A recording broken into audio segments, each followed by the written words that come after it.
In this video, I'll provide you 2 ways that you can stop fighting against the mind. One of the first shifts that happens during the awakening process is that we start to be able to witness our thoughts. And this happens through a grace. And all of a sudden, we notice we can witness thinking. And this may be quite a shock if there is a lot of thinking going on. And the further we go into the awakening process, the more conscious we become, and the more we can notice how much thinking is going on. And this can be quite overwhelming if it is a lot of thinking that's happening, and particularly if the content is perhaps nasty or hateful. And so we can start to fight against that. We can start to see the mind as an enemy, something that we want to stop, and really start to resist what the mind is saying. And unfortunately, we notice pretty early on that the more we fight against the mind, what we resist persists with awakening. And so as we fight against it, we notice that that doesn't help us with awakening. It doesn't help us to find any peace, and in fact causes more thinking.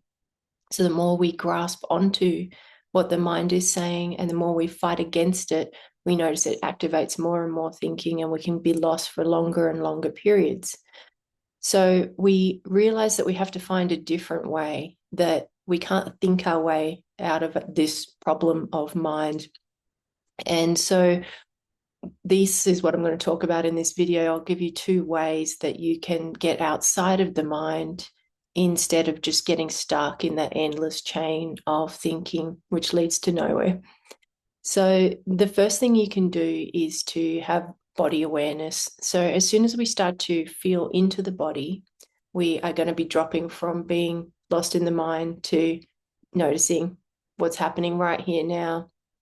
And so bringing our attention to how does the body feel right now? And we don't think about it, we just feel it. Let's feel the body, feel. And so we drop down and we feel what's happening in the body.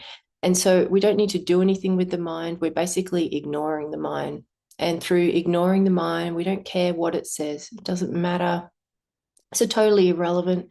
We just let all that go and just notice feeling in the body. And just like that, we'll start to notice the mind will start to slow down on its own. You'll find that you're not taking it as seriously. And on its own, the disidentification process will start to happen, and it will start to sort of unbind until you're resting in presence in the body. The second way is to anchor yourself into the awareness position.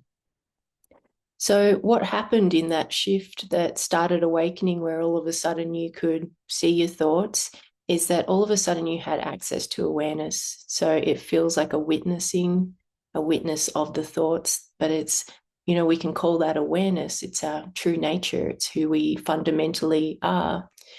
And so this is a very important thing that's happened, this sort of separation that's happened from the content and the witnessing of it, awareness of the content.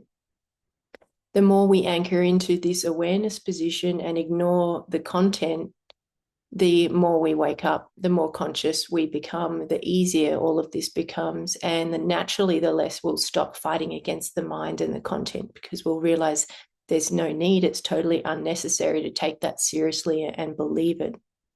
So things like meditating to help to anchor into awareness, of course, is going to be beneficial.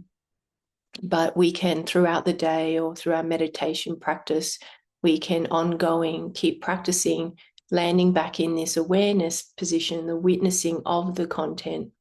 And so really finding the difference within our own experience between this is a thought that I'm having, and there is also witnessing of the thought that's happening. And in fact, that's how come I know that a thought is happening, is because of this awareness that is here. And can I find a way to relax into that position of awareness instead of being lost in the content?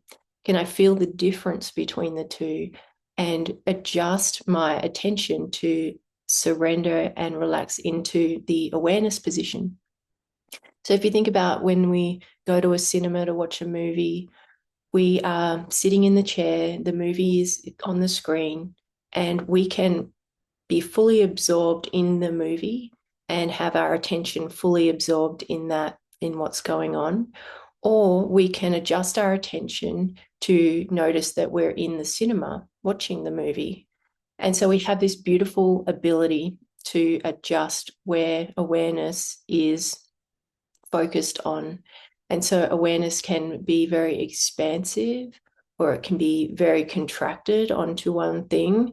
And it's just has this capacity to open and close and change where attention, where awareness is focused.